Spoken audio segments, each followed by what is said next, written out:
no YouTube da Fundação Pedro Calmon, você já vê aqui, ó, livros.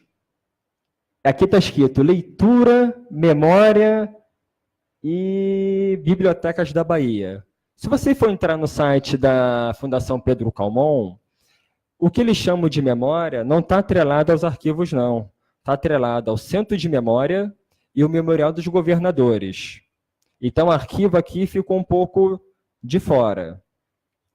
E o que você tem? Eles criam playlists. Uma possibilidade que o YouTube te dá é de criar playlist, ou seja, é você classificar o seu material de vídeo, é classificar o seu arquivo que você tem, segundo, né, semelhanças e diferenças. E aí eles têm aqui, ó, memória da leitura de 2018, 2017, aqui eu não consigo enxergar, mas eles têm um que eu achei muito curioso, que eles marcam como gostei. O gostei é... Poxa, eu como usuário, eu quero saber o que a Fundação Pedro Calmon, que representa o Arquivo Público da Bahia, marcou como gostei. Ou seja, deve ser algo semelhante, que tem a ver com a proposta da Fundação. O que eles gostaram?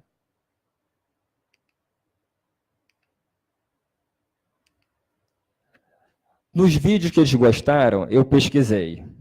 Tá? Tem 2 vídeos que infringiram direitos autorais da ação livre. Uma canção do Gilson.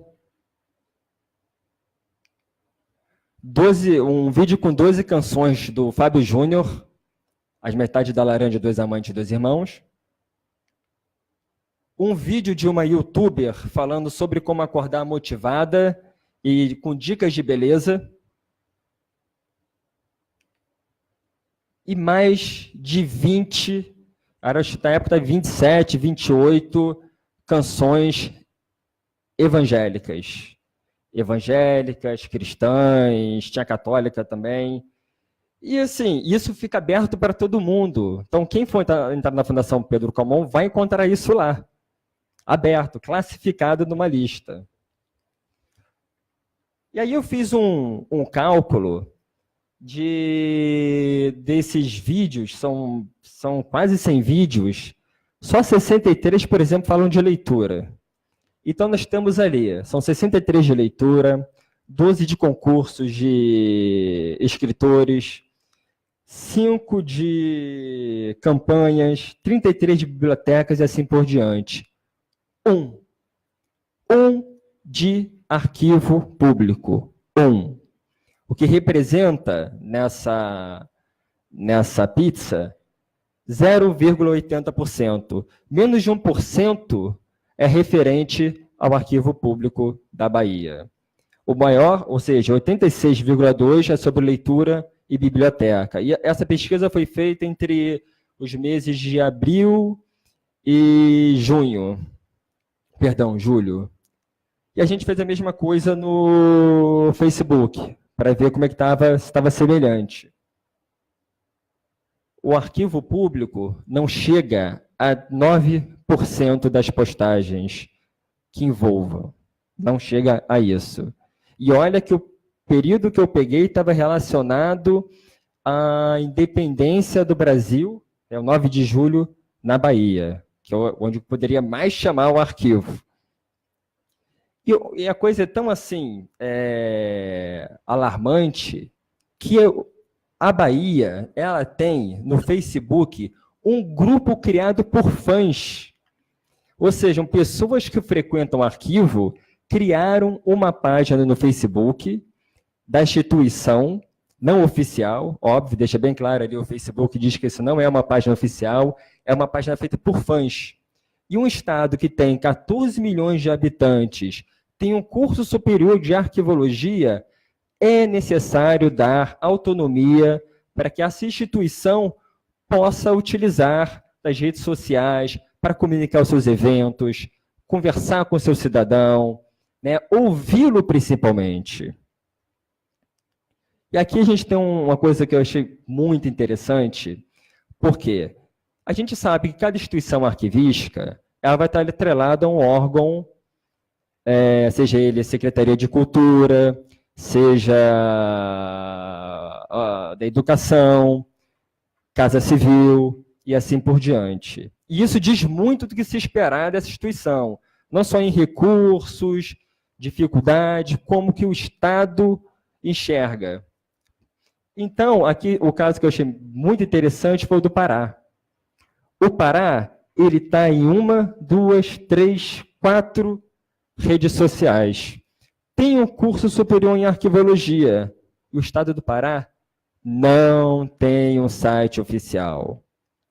Não tem. Por que será que não tem? Pode ser por uma questão logística, porque, de repente, olha, só a TI é responsável por atualizar os sites. Poxa, mas a TI do Estado ela é responsável por atualizar o site da saúde, da educação, então não tem tempo. Às vezes a distância, são 50 quilômetros de distância. Então, as redes sociais, elas, na verdade, elas podem também ser um caminho para que essa instituição se faça presente. Porque se a gente pegar os princípios de acesso de arquivo do Conselho Internacional de Arquivos, o item 3º fala que uma instituição arquivística ela tem que ser proativa na divulgação do seu acervo. Proativa. Pode ser por CD, pode ser por panfleto, e uma delas pode ser utilizada são as redes sociais, a internet. Eles não citam as redes sociais, mas citam a internet. Aqui temos a descrição. Tá? Aqui eu trouxe 2 exemplos, um do Arquivo Nacional e um do Arquivo Público do Estado de São Paulo. A descrição, ela contextualiza o acervo, né, âmbito e conteúdo, e eu percebi que o Arquivo Nacional, ele usa muitas coisas que estão na NOBRAD, desde o código de referência, cadê o código? Aqui, código de referência, data, temos aqui, né, o produtor, o fundo, então bastante coisas eles retiram de lá. Eu acho isso muito interessante. Tem o título, e tem uma coisa que o de São Paulo faz, que eu achei formidável. Eu peguei, eles não fizeram em vários, mas eu peguei um que eu achei sensacional, que foi criar durante o próprio texto, durante a própria escrita, eles criaram pontos de acesso com os nomes das pessoas que aparecem. Então, quando você está lendo ali alguma coisa, aí vai estar segunda, aí a lei, hashtag Eusébio de Queiroz. Isso eu achei que foi um ponto muito positivo, porque é um ponto que está na NOBRAD que não está na ESADG, que são os pontos de acesso. Isso eu achei muito legal. E aí, se eu clicar, por exemplo, na hashtag Lei Áurea, que está lá em cima, o Facebook, que é o caso que a gente pegou aqui, mas não só o Facebook, Twitter, também em outras redes sociais, eles levam para outras pessoas que também utilizaram da mesma hashtag, da mesma etiqueta. E aqui você vê, inclusive, duas publicações do Arquivo Nacional. A nossa pesquisa, ela não indica o uso das hashtags, da indexação desordenado. Então, por exemplo, a gente acredita, para ter uma visão maior do usuário, para quem frequenta o arquivo ou não frequenta, entendê-lo melhor, fazer dessa forma.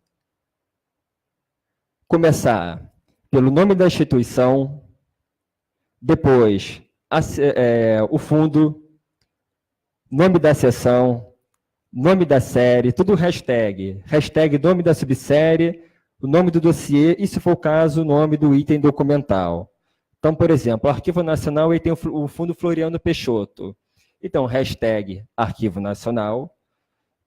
Escolher uma, né, porque o Arquivo Nacional, ultimamente, usam várias. Né? E, né, vou só voltar aqui de novo. Daqui no Arquivo Nacional, tinha uma que era assim, ó, Facebook acessível,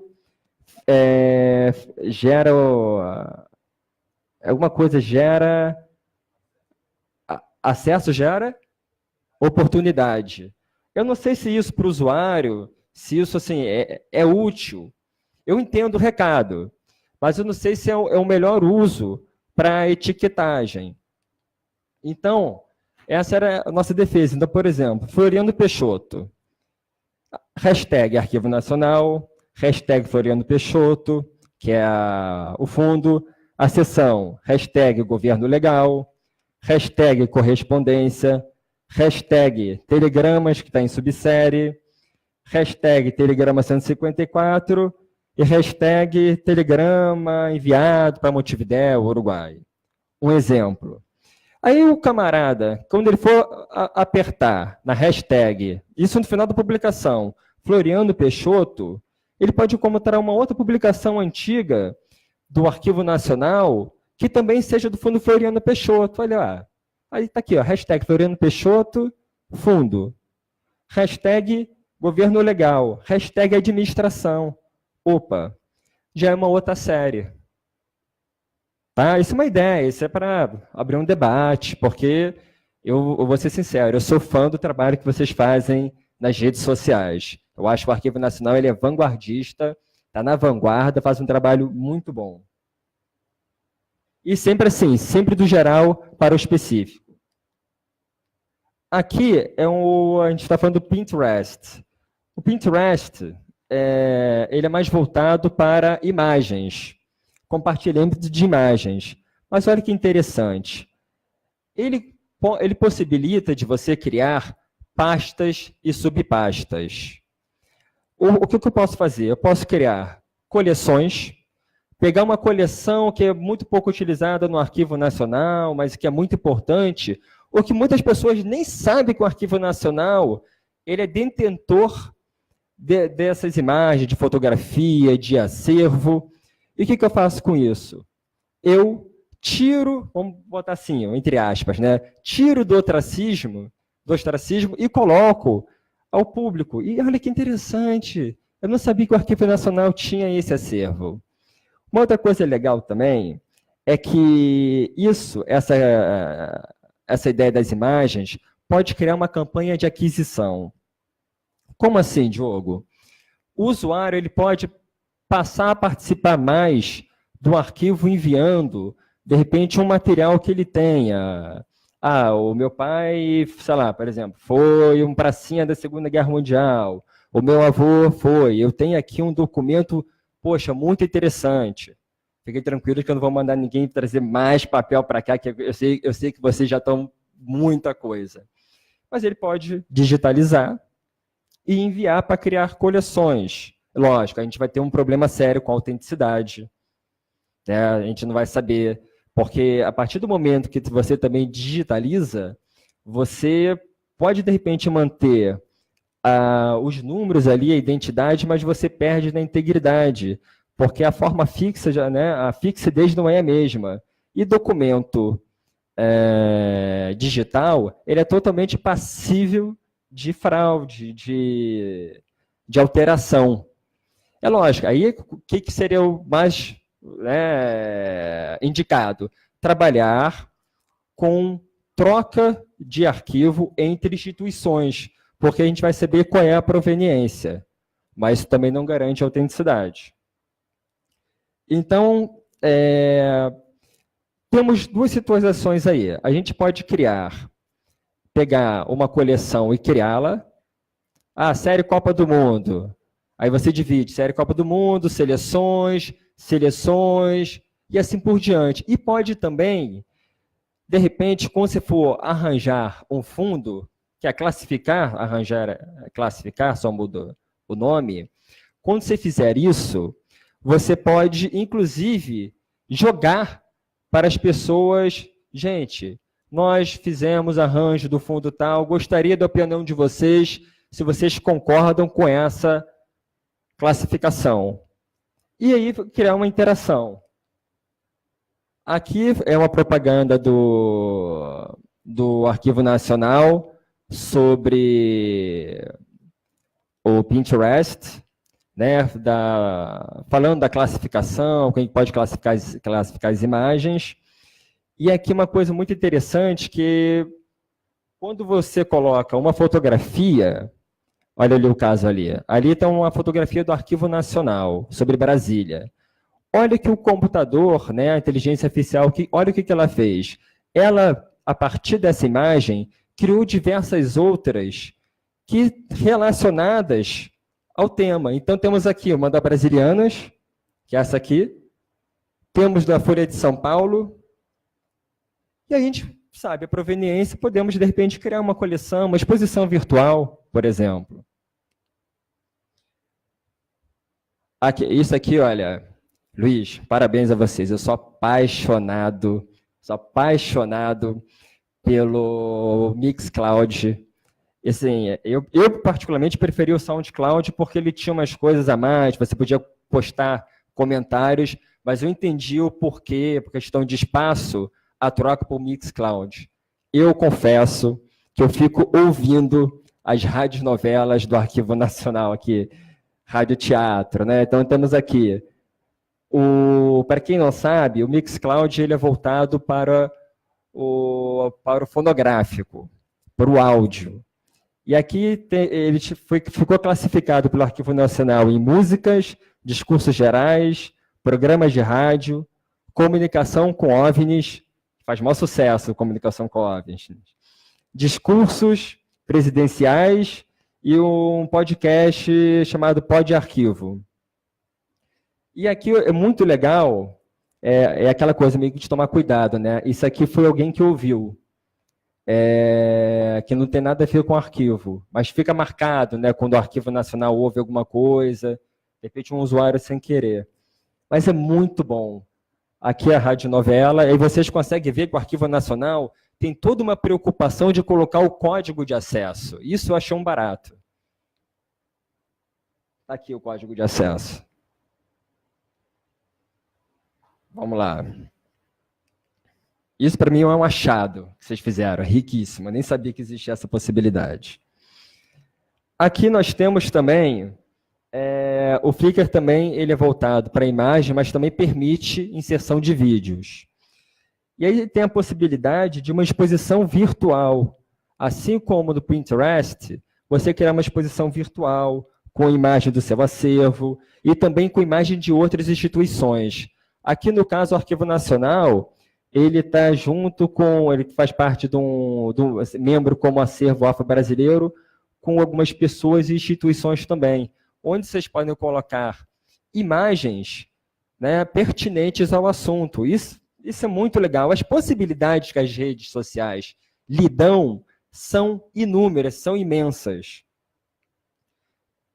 Eu lembro um que eu vi da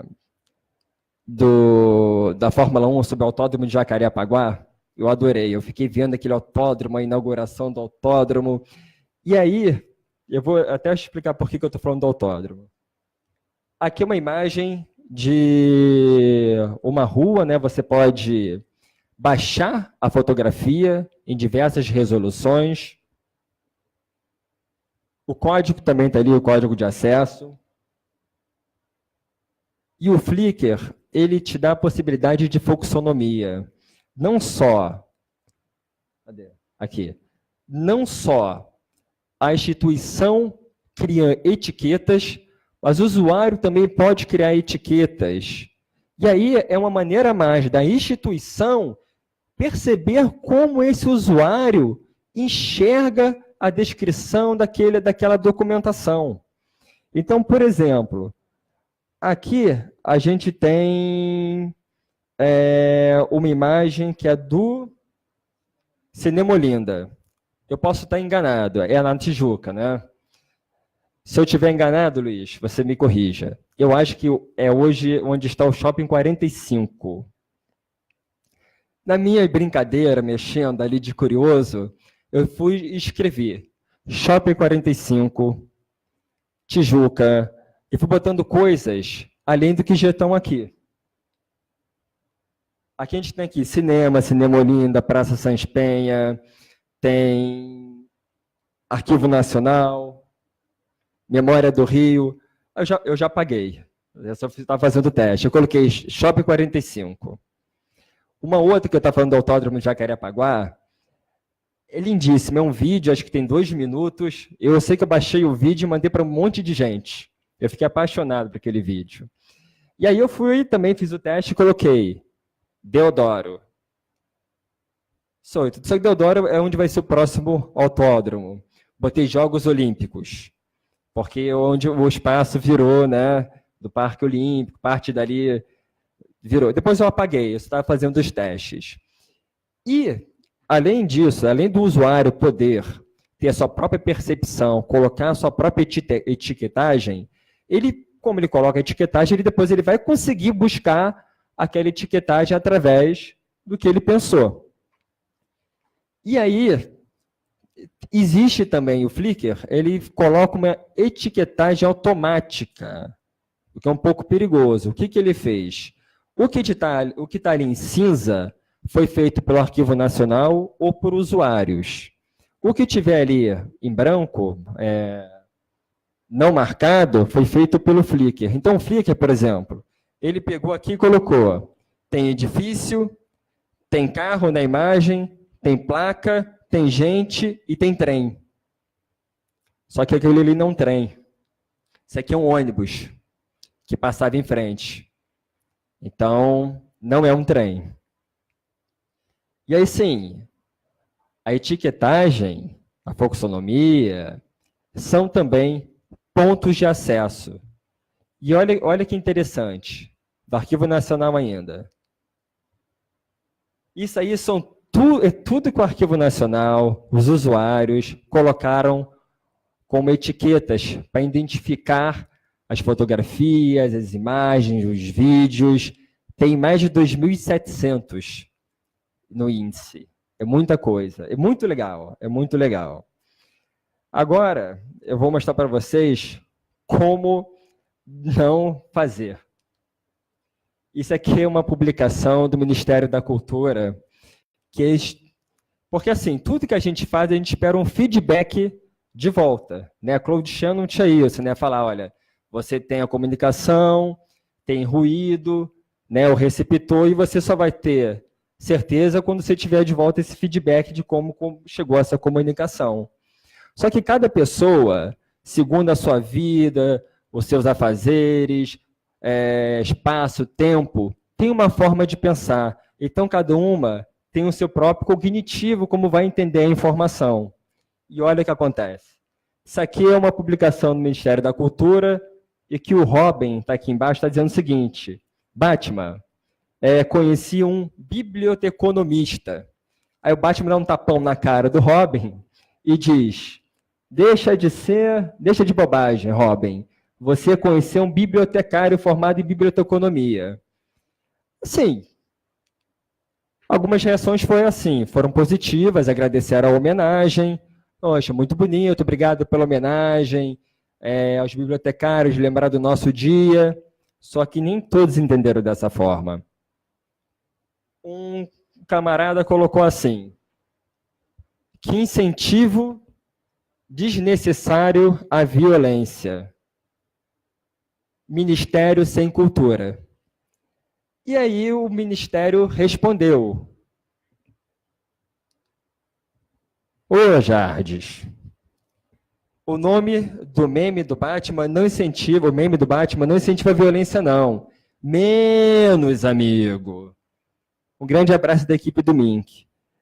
Eu fiquei com pena do rapaz quando vejo um órgão federal falar menos. E isso, em vez de atingir o objetivo, criou uma grande discussão na internet. Gente dizendo: olha, eu não tinha percebido que era do Ministério da Cultura, um canal assim não pode ser informal, isso não é Netflix.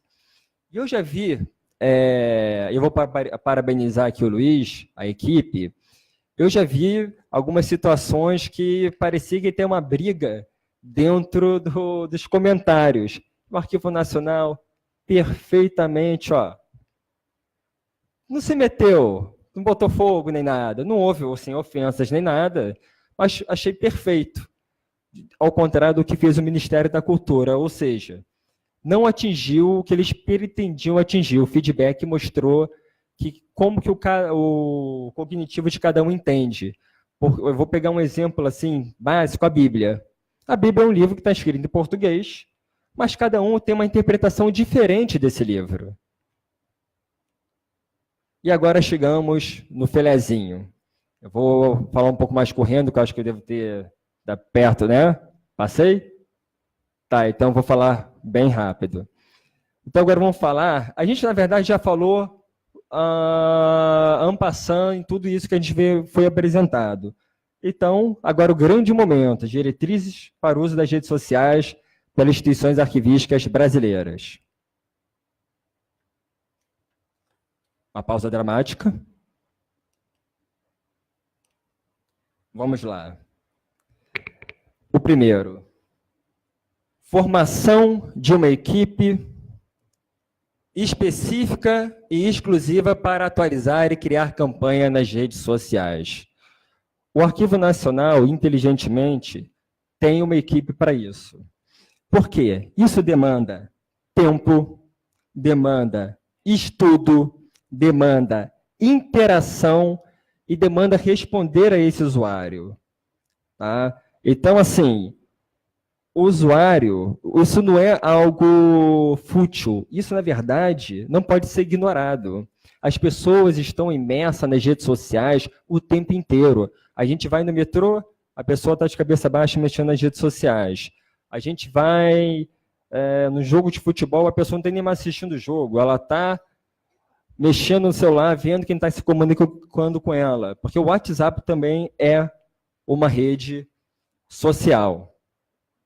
Segundo, planejamento a médio e longo prazo. Como a gente estava falando, né, um dos princípios de acesso aos arquivos feito pelo Conselho Internacional de Arquivos diz que a instituição arquivística ela tem que ser proativa e oferecer esse conteúdo. Então, o que é o planejamento a longo prazo? É um planejamento para os próximos 2 anos, é gerar relatórios, é estudar as redes sociais que a instituição deve estar inserida, é planejar com antecedência algumas publicações. Vai ter evento, é dia não sei de quem, é dia do bombeiro, é planejar isso com antecedência, já sabendo desses eventos. É determinar a função de cada um, você pesquisa, estudar melhor o horário de cada rede social para publicar e nunca esquecendo da infraestrutura. O que é a infraestrutura? É a sala onde a equipe vai se reunir, é o scanner para a digitalização das fotografias, é o computador. Tá? Vamos ver outras aqui. Avaliação permanente sobre o desempenho em relação aos objetivos e atualização das estratégias. Então, são reuniões periódicas para analisar os dados, o que a gente conseguiu, né? O que foi conseguido, o que foi alcançado segundo os objetivos, analisar como que foi o comportamento dos usuários segundo uma publicação, saber se eles gostaram, não gostaram, não repetir o que não está dando certo, analisar o engajamento em determinada publicação. Isso, ou seja, de tempos em tempos, tem que reavaliar como estão indo as coisas. Mapeamento dos temas mais solicitados e acervo mais procurados para disponibilização online. A gente sabe que falta verbas, tá? Aí eu falo, não estou falando do governo federal apenas, mas estou falando em estados, municípios. Então, a gente sabe o trabalho enorme que os servidores do Arquivo Nacional, vocês são guerreiros, eu admiro muito vocês, o trabalho enorme que tem para fazer as coisas funcionar, às vezes com falta de recurso, falta de verba. Então, quando a gente fala em mapeamento desse material, eu sei que o Arquivo Nacional já tem isso no site dele próprio. Qual foi o material mais pesquisado, qual é o perfil do usuário. Isso pode ser o quê? Um ponto de partida para instituições que ainda não entraram nesse campo. ou que entraram, mas ainda não sabem como utilizar melhor essa plataforma. Então, começa assim, mas nunca pode deixar de esquecer que a partir do momento que a instituição está na rede social, ela ganha um novo perfil de usuário, aquele usuário que não costuma a frequentar fisicamente o Arquivo Nacional. Então, é um outro perfil de usuário também. Então, tem que estar aberto e atento a esse usuário. Produção dos indicadores alcançados com compartilhamentos, comentários e interação das postagens. Olha, os dados, aqui eu tenho um dado, eu vou explicar ele rapidinho. Os dados podem ter utilidade para agências governamentais, não governamentais, sociedade civil, políticos. Você publicizar uma publicação, os índices que ela alcançou, você dá transparência, e eu não estou falando do Arquivo Nacional, mas estou falando mais assim, de arquivos municipais, arquivos estaduais, dependendo, onde a máquina pode fazer proveito de... engraçado, porque essa publicação teve tanto compartilhamento e tantas pessoas falando sobre isso? Vou usar isso na minha campanha como, né, pegar esse gancho.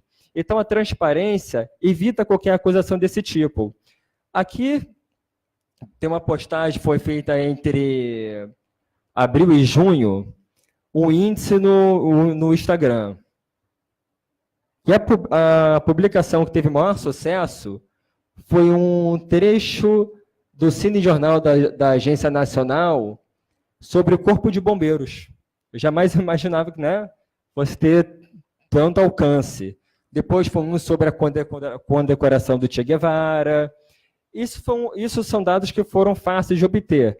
Mas, por exemplo, no Facebook, em outras também, você tem o número de alcance, o número de pessoas que curtiram, você tem aqui o número de cliques, a quantas pessoas conseguiram visualizar, porque uma coisa é você saber quantas curtiram, outras quantas tiveram acesso visual àquela documentação.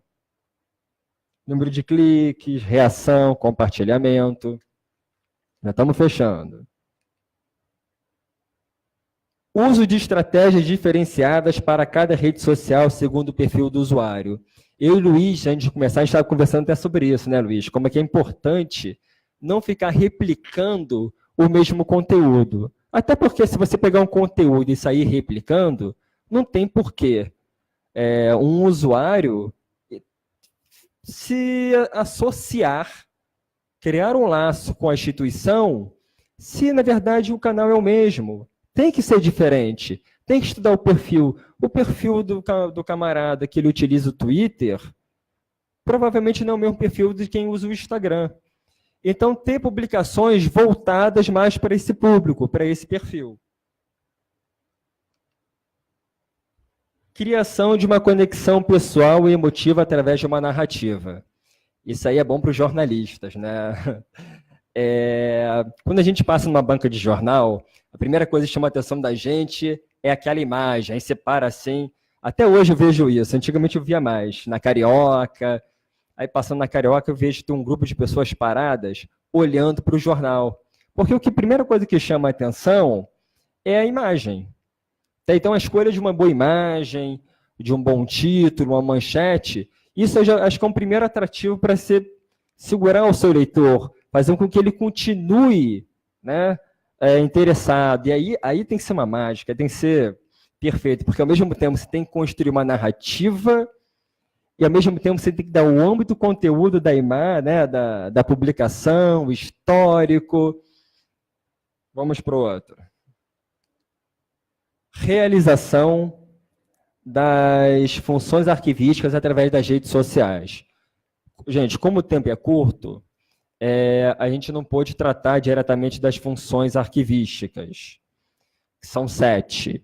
Mas a gente viu, em alguns exemplos que eu trouxe aqui, a gente viu a classificação, a gente viu descrição, vimos difusão, conservação, Então, tem um também que pode ser interessante, que aí é sempre tudo aberto ao debate, que é a avaliação. Avaliar até que ponto algumas publicações não podem ser descartadas após esse período. E não, por que isso? O arquivo estadual X não vai abrir porque vai ter jogo do Brasil. Acabou o jogo do Brasil, aquela informação passa a ser irrelevante. E quando o seu usuário vai buscar na rede social, ele vai ficar ali com a setinha, procurando. E passa, às vezes, muitas informações que não são mais relevantes para o usuário, porque fechou aquele ciclo. Mas não é só isso. Eu já vi situações, não vou citar aonde que isso aconteceu, de um grupo começar uma publicação numa rede social e quando, depois de um tempo que houve uma troca desse grupo, apagaram tudo que foi feito anteriormente. Então, se a comissão de avaliação de documentos também tivesse esse olhar para as redes sociais, isso poderia ser evitado, porque isso envolve questões políticas, às vezes. Não, tudo que foi feito antes de mim, não quero saber, apaga. Então, esse é um cuidado. É uma coisa mais para o debate. Vamos lá. Estamos acabando. Garantia da autenticidade da página. É aquele selinho que a gente conversou antes, né, que foi apresentado aqui. Evitar, ainda mais no momento que a gente está vendo muitas fake news. É o momento que agora, até o nazismo virou de esquerda por conta das fake news. Chegamos nesse ponto. Então, a instituição arquivística, ela poder se proteger verificando, né, a página, deixando um link, deixando um selo, isso dá mais segurança ao usuário também. E a própria página. E por último, termo de responsabilidade para o usuário. Eu vi que, enquanto muitas instituições arquivísticas, estaduais, arquivo público saíram do ar, eu tenho que bater palma para o Arquivo Nacional, porque ele foi o único que não saiu do ar. Parabéns à equipe, tá? Vocês fizeram uma leitura correta da legislação eleitoral, porque muitas coisas da atividade fim também passam pelas redes sociais. Eu quero deixar aqui, eu fiquei muito orgulhoso quando eu vi que o Arquivo Nacional não fez isso, e eu vi também que vocês deixaram um termo de uso, deixando bem claro que publicação política, candidato e tudo isso serão excluídas. E aí também tem que também ser excluído, deixando bem claro desde o início, publicação homofóbica, racista, preconceituosa, tem que ser sim excluída, mas deixasse bem claro para o usuário. Mas com um detalhe, mesmo que o usuário seja insistente, a gente não pode, em hipótese alguma, bloquear esse usuário. Teve um caso nos Estados Unidos, do Trump, que ele bloqueou vários usuários, e a justiça de lá mandou ele desbloquear, porque aquilo ali era assunto oficial do governo, né? Tinham coisas que o cidadão tem direito a esse acesso. Então, conforme assim, a sociedade ela vai se modificando, a tecnologia vai avançando, novos atores vão surgir. Então, de tempos em tempos, as propostas têm que ser revistas, aprimoradas, pois a sociedade e a tecnologia, elas não param no tempo, elas são dinâmicas. Muito obrigado.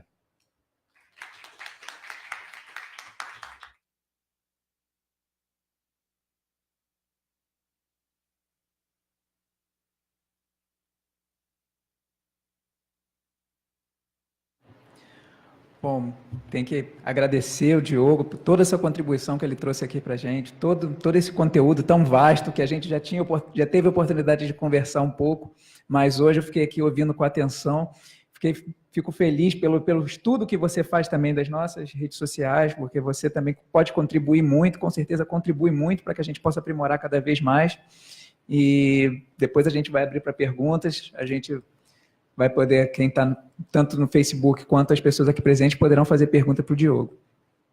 Bom, agora eu vou apresentar brevemente a equipe de difusão em mídias sociais do Arquivo Nacional. Meu nome é Luiz Salgado, eu sou líder da equipe de difusão em mídias sociais do Arquivo Nacional, sou servidor aqui da casa.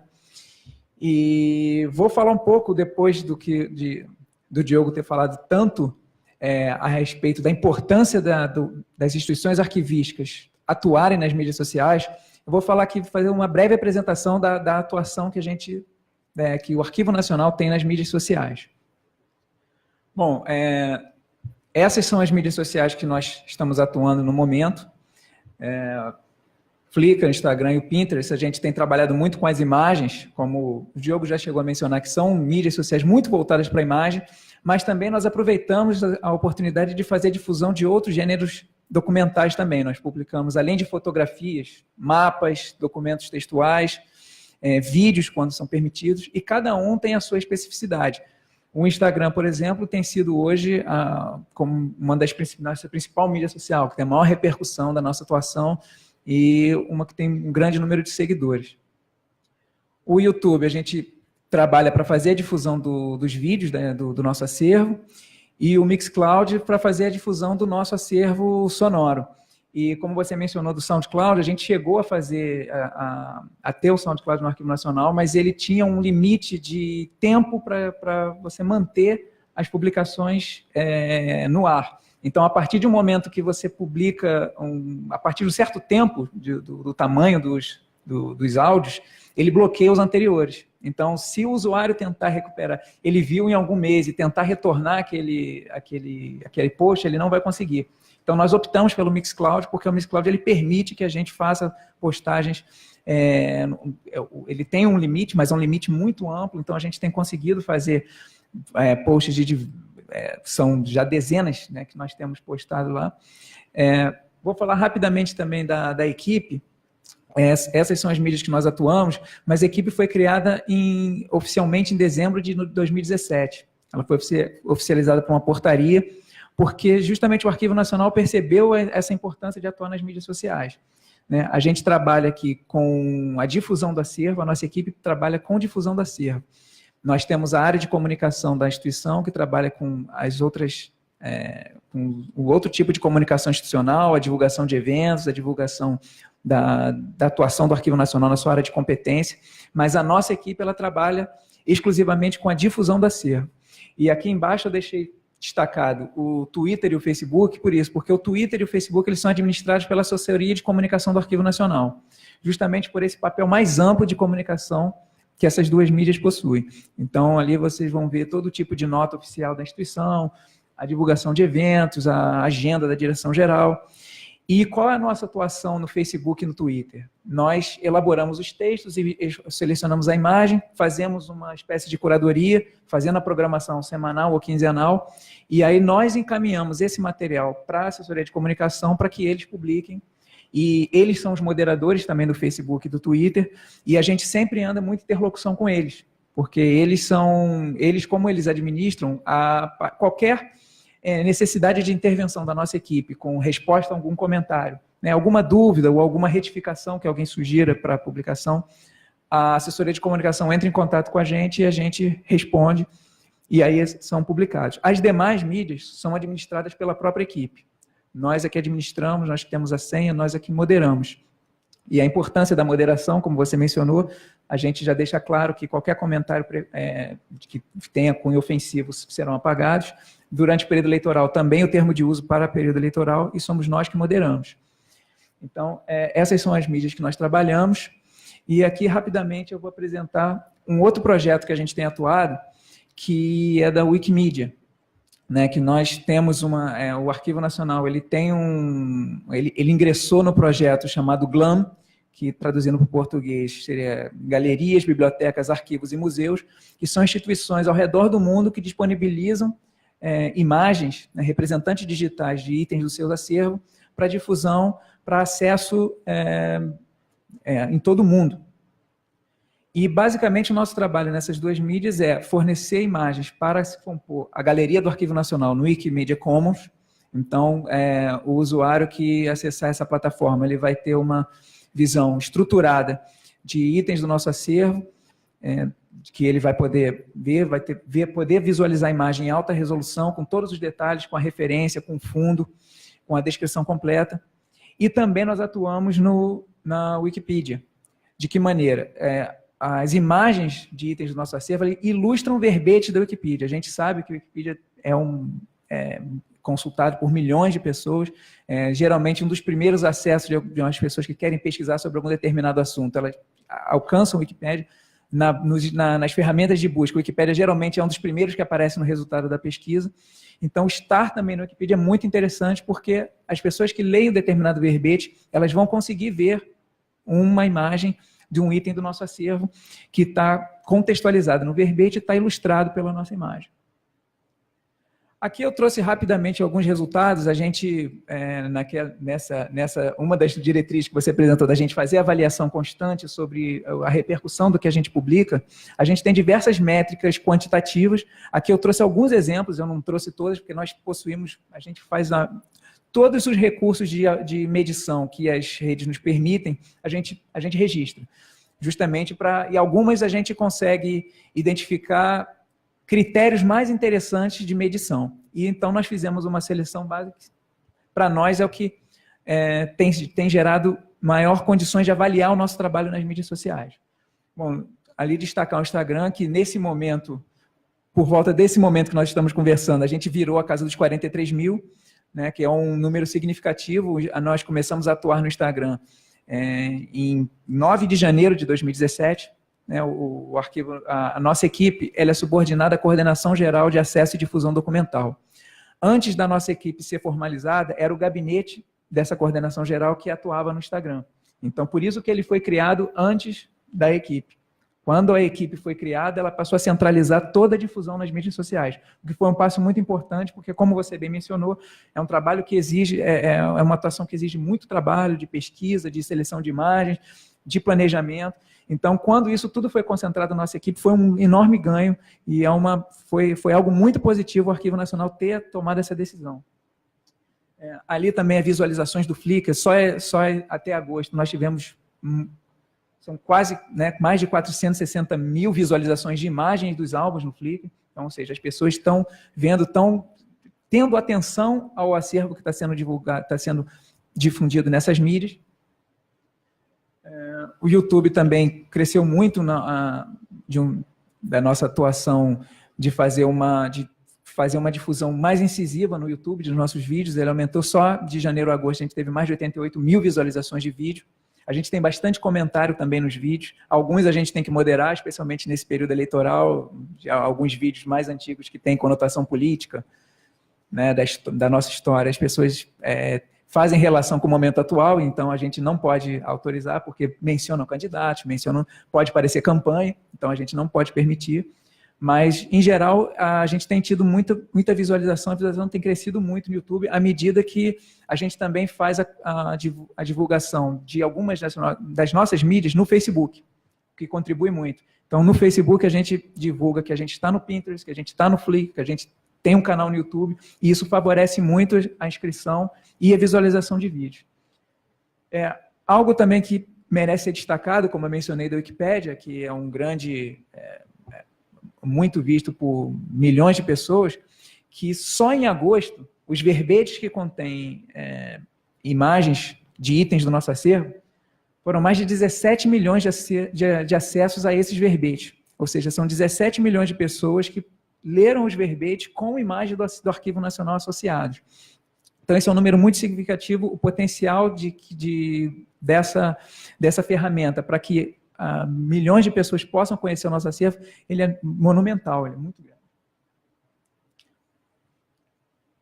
E a gente também constantemente faz avaliação qualitativa, né? A gente não tenta perceber apenas em números, mas tenta ver qual a repercussão daquelas nossas publicações, qual a repercussão da atuação do nosso trabalho. E aqui a gente destacou 3 eixos aqui de análise. Primeiro, as repercussões positivas, a gente avalia pelos próprios comentários, né? A gente tem recebido bastante elogios pelo nosso trabalho em si, de todo o nosso trabalho nas mídias sociais, mas também a gente tem verificado muitos elogios à própria atuação da instituição, como de preservação, na atuação para dar acesso à documentação, E algumas críticas a gente tem recebido, críticas pontuais, ou seja ao post, a abordagem do post, ou elogios para que a gente continue publicando aquele tema, o que também é muito importante, especialmente no Instagram, isso é muito, muito visto. Uma outra forma da gente avaliar qualitativamente é que a gente pode perceber que os itens, as imagens dos itens do nosso acervo, eles são disseminados em outras páginas, por exemplo, grupos de Facebook. Né? São grupos, muitas vezes grupos temáticos, e que eles, ao visualizarem as nossas imagens no Pinterest ou no Flickr, por exemplo, compartilham nesses grupos, e a gente, algumas vezes, eles não dão crédito, porém, a gente toma o cuidado de colocar a logomarca do Arquivo Nacional em todas as imagens. Então, mesmo que a pessoa que compartilha aquela imagem, ele não deu crédito ao Arquivo Nacional, a gente sempre pede para dar o crédito, é evidente, todos os termos de uso tem para dar o crédito, mas muitas vezes isso não acontece. Mas, mesmo assim, a imagem vai ser percebida como do Arquivo Nacional por causa da logomarca. E um terceiro vetor da nossa avaliação é que a gente tem conseguido interlocução com outras instituições, né, outras instituições que nos procuram porque querem implantar um trabalho parecido nessas instituições, querem montar equipes também nessas instituições para atuar exclusivamente nas mídias sociais. E uma das primeiras sugestões que nós fazemos é justamente esse, é destacar um grupo, uma equipe que trabalhe exclusivamente nas mídias sociais, porque geralmente essas instituições, as pessoas se dividem. Geralmente as mesmas pessoas que trabalham com a comunicação institucional também fazem a difusão do acervo. Então, isso geralmente as pessoas ficam sobrecarregadas e muitas vezes não conseguem fazer um trabalho de difusão de forma tão boa quanto poderia ser. A gente tem sido procurado por algumas instituições, tanto por e-mail quanto presencialmente, e a gente sempre tenta ajudar porque a gente entende que isso é muito importante, não apenas para o Arquivo Nacional, para todas as outras instituições, que as redes sociais as pessoas vivem, né, nas redes sociais, então atuar nas mídias sociais é muito importante para conhecer o acervo, conhecer a instituição, a importância do acervo, a importância de cuidar do acervo, a importância de ter todo o cuidado, de ter investimento, de não negligenciar o acervo. Então, todas as pessoas que nos procuram de outras instituições, a gente trabalha muito forte também, porque a gente entende que esse é o caminho para as outras instituições, para que a gente possa atingir o maior número de pessoas. Gente, foi isso, eu apresentei aqui brevemente, essa é a equipe, nós somos 4 servidores, nós somos 2 mestres e 2 doutores, e ali embaixo está o nosso e-mail, também o e-mail da nossa equipe, quem quiser entrar em contato, pode entrar, fica à vontade, com sugestões, críticas, perguntas, e qualquer assunto nós receberemos, vamos responder, e é isso, quero agradecer a todo mundo que está aqui de novo, agradecer a todo mundo que está acompanhando no Facebook e vamos ver se tem alguma pergunta para a gente, se alguém tem alguma pergunta para fazer agora no momento.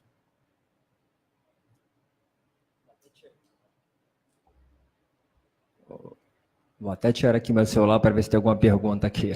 Pois é, eu...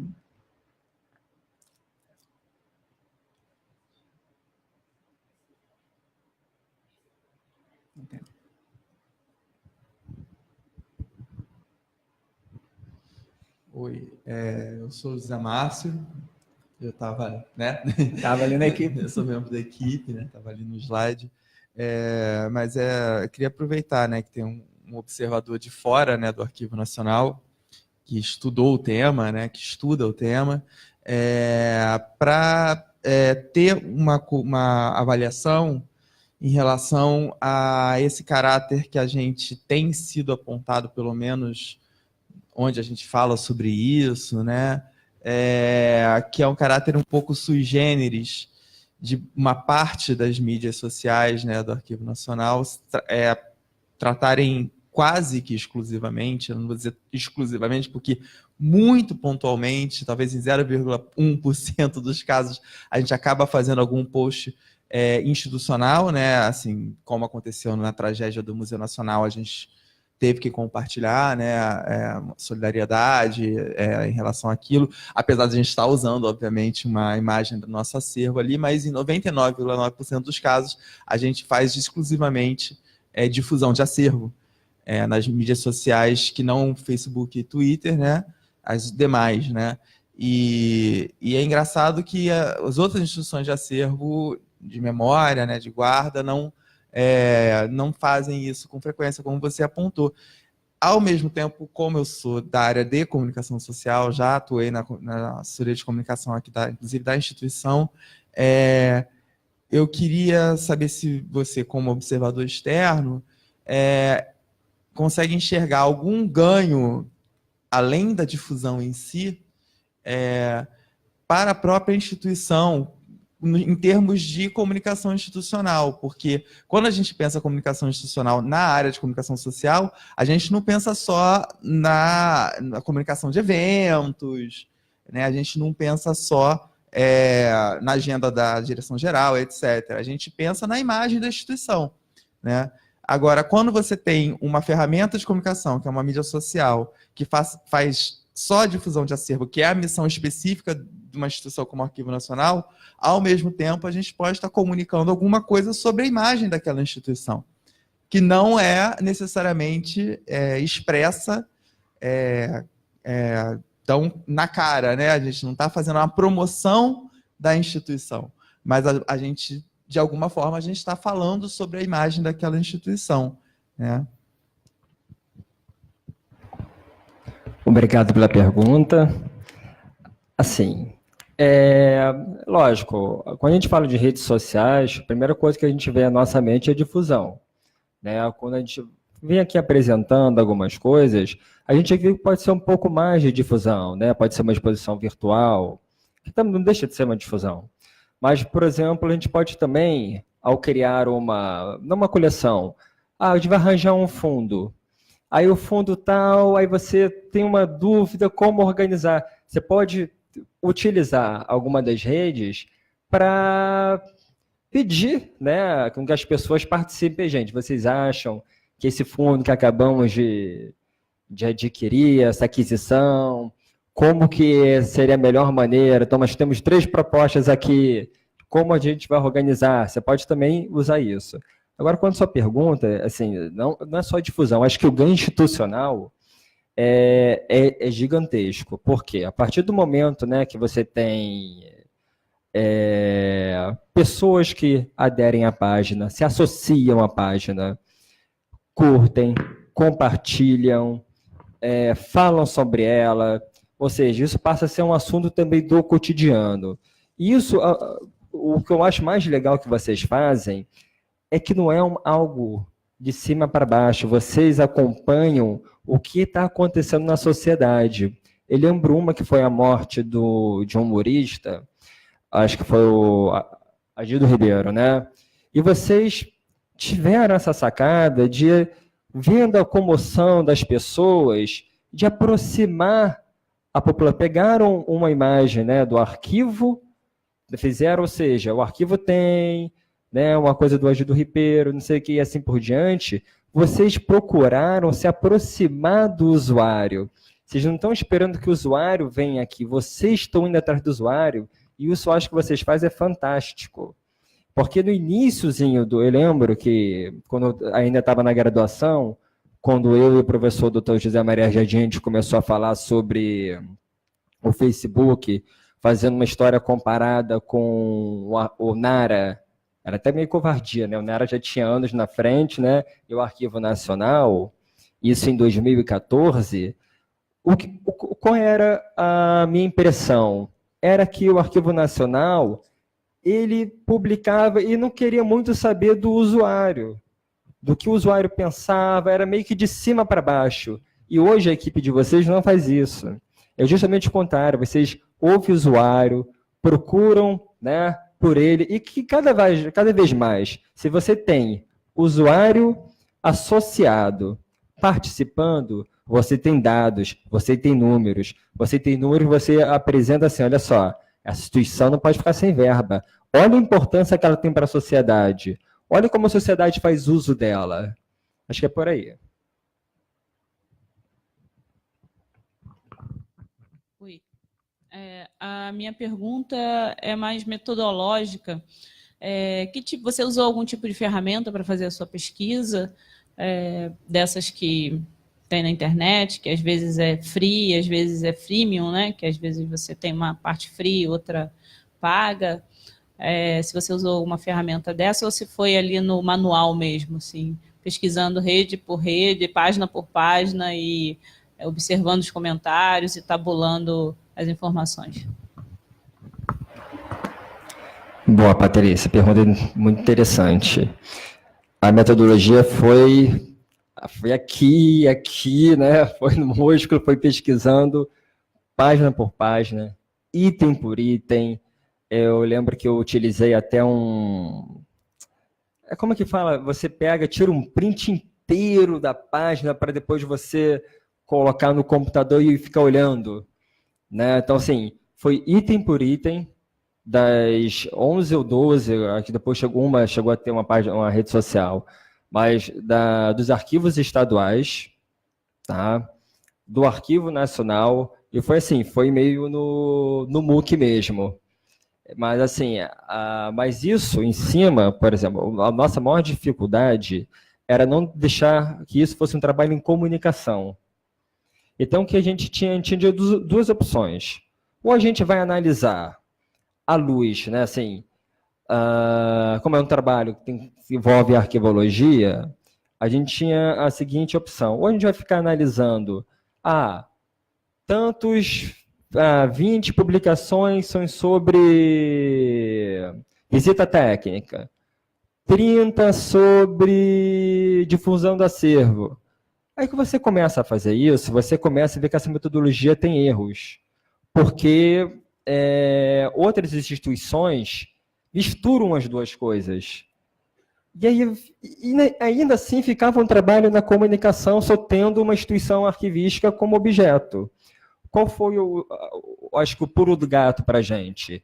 Foi analisar, fazer esse estudo, que, na verdade, ele foi mais aprofundado no estudo comparativo do Arquivo Público do Estado de São Paulo e do Arquivo Nacional, pela representatividade que as duas instituições têm e estão muito à frente das outras, foi à luz da perspectiva canadense das funções arquivísticas, já tendo como pressuposto que isso é algo de uma missão de uma instituição, essas 7 funções.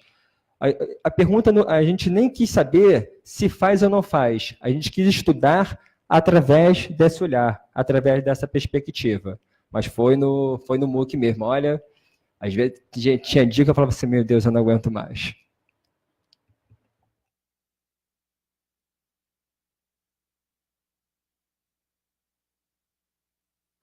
Bom, gente, não tendo mais perguntas, a gente vai encerrar essa edição do Arquivo em Prosa. Só lembrando que aqueles que desejarem o certificado de participação, eles devem entrar em contato com o e-mail certificados@an.gov.br e para fazer jus ao certificado tem que ter assinado a lista de presença no evento. Bom, por fim, gostaria de agradecer a todo mundo novamente, pessoas que estão aqui presentes, todos que acompanharam ao vivo pelo Facebook, e já convido para ficarem atentos às nossas mídias sociais, para nos seguirem, para procurar as nossas mídias e, se quiserem, entrar em contato, falar de sugestões e críticas, estamos aí. Muito obrigado, boa noite a todos.